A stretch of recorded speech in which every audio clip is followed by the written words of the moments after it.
അപ്പോഴേക്കും അവളുടെ ഭർത്താവ് വരികയും സന്തോഷത്തോടുകൂടി കല്യാണം ക്ഷണിച്ച അവർ രണ്ടാളും അവിടെ നിന്ന് പോകുകയും ചെയ്യുന്നു. പിന്നീട് അവൻ പോകുന്നത് കേരളത്തിലേക്കാണ്. അവന്റെ പോസ്റ്റ് മാസ്റ്റർ ആയിരുന്നതിനാൽ ഓരോ സ്ഥലങ്ങളിലേക്കാണ് ട്രാൻസ്ഫർ ലഭിക്കുന്നത്. പിന്നീട് അവന്റെ കോളേജ് പഠനം കേരളത്തിലായിരുന്നു. ആ ഗ്രാമത്തിലെ പോലെ ആയിരുന്നില്ല അവിടെ. വ്യത്യസ്തമായ സംസ്കാരവും വ്യത്യസ്തമായ രീതികളും ആയിരുന്നു. കമലയുമായുള്ള പ്രേമം ആദ്യത്തേതും അവസാനത്തേതുമാണ് എന്ന് അവൻ വിചാരിച്ചിരുന്നെങ്കിലും അത് തെറ്റാണെന്ന് അവന് അവിടെ നിന്ന് മനസ്സിലാകുകയാണ്. ഒരു ദിവസം അവൻ കോളേജിൽ പോകാൻ റെഡിയായി വരുമ്പോഴേക്കും ബോട്ട് മിസ്സായി പോകുന്നു. അപ്പോൾ ഒരു പെൺകുട്ടി ഒരു വീണയുമായി ഓടി അങ്ങോട്ട് വരുന്നുണ്ട്. അയ്യോ, ബോട്ട് പോയല്ലോ എന്ന് അവൾ സ്വയം പറയുന്നു. എന്നിട്ട് അവനോട് ചോദിക്കുന്നു, ബോട്ട് എന്ന് നേരത്തെ പോയോ എന്ന്. അപ്പോൾ അവൻ പറയുന്നു, എനിക്ക് മലയാളം അറിയില്ല, ഞാൻ തമിഴ്നാട്ടിൽ നിന്നും വന്നതാണ് എന്നും. അവൾക്ക് അതങ്ങോട്ട് മനസ്സിലാകുന്നുണ്ടായിരുന്നില്ല. അവൾ പിന്നെയും അവനോട് ഇതേപോലെ തന്നെ ചോദിക്കുന്നു. അപ്പോൾ ഒരു കണക്കിന് അവൻ ഇംഗ്ലീഷിൽ പറഞ്ഞൊപ്പിക്കുന്നുണ്ട്. ഞാനിപ്പോൾ വന്നതേ ഉള്ളൂ, ബോട്ട് പോയി എന്നും അവൻ പറയുന്നു.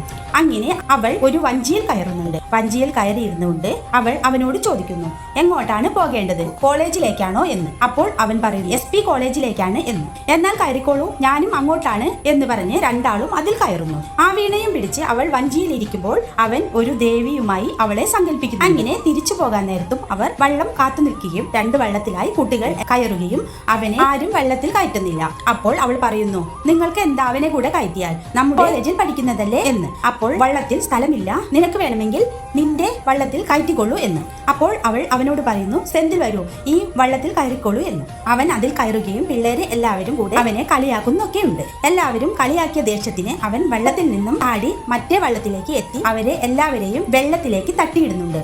പിന്നീട് ഇടയ്ക്ക് പലപ്പോഴും അവൻ കമലയെ ഓർക്കുകയും അവളുടെ തലയിൽ നിന്നും ഊരിയ ചെണ്ട് അവൻ ഇടയ്ക്കിടെ എടുത്ത് നോക്കുകയും ചെയ്യുന്നുണ്ട്. പക്ഷെ അങ്ങനെ കമലയെ ഓർക്കുമ്പോഴെല്ലാം ആ പെൺകുട്ടിയുടെ മുഖമാണ് അവന് തെളിഞ്ഞു വരുന്നത്. പിന്നീട് അവൻ കോളേജിൽ വരുമ്പോൾ അവൾ പാട്ട് പഠിക്കുന്നത് കാണുന്നുണ്ട്. അത് അവൻ കുറെ നേരം നോക്കി നിൽക്കുന്നു. അങ്ങനെ അവൻ തമിഴ്നാട്ടിൽ നിന്ന് വന്ന ഒരു കുട്ടിയുമായി കൂട്ടാകുന്നു. അങ്ങനെ ദിവസേന അവർ കാണുകയും ലതിക എന്നാണ് ആ പെൺകുട്ടിയുടെ പേരെന്ന് അവൻ മനസ്സിലാക്കുകയും ചെയ്യുന്നു. ഒരു ദിവസം അവൾ ക്ലാസ് കഴിഞ്ഞു പോകുമ്പോൾ അവളുടെ പിന്നാലെ അവൻ പോകുകയും നടന്ന് അവളുടെ വീട് വരെ എത്തുകയും ചെയ്യുന്നു. വലിയൊരു തറവാടായിരുന്നു അവളുടെ. ആനയും കളരിയും എല്ലാം പഠിപ്പിക്കുന്ന ഒരു വലിയ. പിന്നീട് ഒരു ദിവസം അവൻ ക്ലാസ്സിൽ ഇരുന്ന് എന്തോ എഴുതുന്നത് കണ്ട് ലതികയും കൂട്ടുകാരികളും കൂടി എന്താണ് എന്ന് ചോദിക്കുന്നുണ്ട്. അപ്പോൾ ഒന്നുമില്ല, അസൈൻമെന്റ് ആണെന്ന് സെന്തിൽ പറയുന്നു. അവിടെ നിന്നും കുറെ നിർബന്ധ പ്രകാരം അവൾ അവനെ ഓടിച്ചിട്ട് ആ ബുക്ക് കൈക്കലാക്കുകയും അപ്പോൾ അവൻ പറയുന്നു, ഇത് തമിഴാണ്, നിങ്ങൾക്ക് ഒന്നും മനസ്സിലാകുകയില്ല എന്നും പറയുന്നുണ്ട്. പക്ഷെ അതൊന്നും കൂട്ടാക്കാതെ അവൾ അവന്റെ കയ്യിൽ നിന്നും ആ ബുക്ക് തട്ടിപ്പറിച്ച് മേടിക്കുകയും അത് നോക്കുമ്പോൾ അതിൽ I love you ലതിക എന്ന് എഴുതിയിരിക്കുന്നത് അവൾ കാണുന്നു. അപ്പോൾ എന്തൊക്കെയോ